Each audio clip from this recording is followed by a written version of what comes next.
Hello ছোট। আচ্ছা শোন না, আমার একটা হেল্প লাগবে। আমার কাছে একদম ভাঙতি টাকা নাই, ডেলিভারি ম্যান এসে দাঁড়ায় আছে। হ্যাঁ, তোর যে এটিএম বুকটা আছে না, এটা তো মনে হচ্ছে যে টাকা আছে। তুই তো আমাকে পাসওয়ার্ডটা বলবি তাড়াতাড়ি, তাহলে আমি তো এখান থেকে দিয়ে দেই। হ্যাঁ হ্যাঁ, আচ্ছা আচ্ছা ঠিক আছে। আচ্ছা, ছোটদের একটা জিনিস কিন্তু কত কিছু সিস্টেম। পাসওয়ার্ড দাও, আবার ফিঙ্গার চাচ্ছে।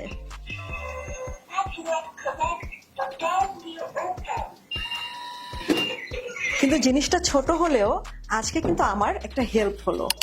এই এটিএম বুথগুলোর উপরে টাকা ধরলেই খুব স্মুথলি কিন্তু টাকার নোটগুলো ভেতরে চলে যাবে। আর যদি কয়েন সেভ করতে চাই তাহলে কয়েন এই আলাদা হোল দিয়ে আমরা ভেতরে ঢুকিয়ে দেব। টাকাগুলো তো জমা রাখলাম, তাহলে এখন এগুলো বের করব কিভাবে? টাকাগুলো বের করার জন্য এই নাম্বার সেকশন থেকে আপনাকে পাসওয়ার্ডটি টাইপ করতে হবে। এরপর আপনার কাছে ফিঙ্গারপ্রিন্ট চাইবে। ফিঙ্গারপ্রিন্টে ক্লিক করে কিছুক্ষণ অপেক্ষা করলে কিন্তু সুন্দরভাবে এটিএম বক্সে খুলে যাবে। এরপর আপনার টাকাগুলো বের করে নিন।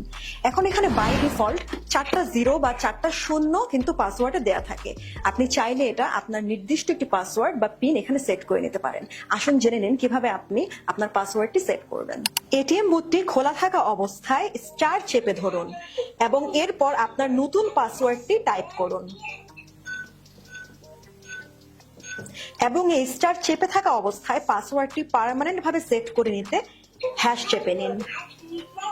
এই এটিএম বুথটি দুটো কালারে অ্যাভেলেবল আছে। যে কোনো বয়সের বাচ্চাকে খেলার ছলে ছলে সঞ্চয় শেখানোর জন্য কিন্তু এর চেয়ে পারফেক্ট গিফট হতেই পারে না। অর্ডার করতে অর্ডার নাও বাটনে ক্লিক করে আপনার নাম, অ্যাড্রেস, ফোন নাম্বার দিয়ে দিন অথবা স্ক্রিনে দেওয়া নাম্বারে ক্লিক করে আপনার অর্ডারটি প্লেস করে ফেলুন।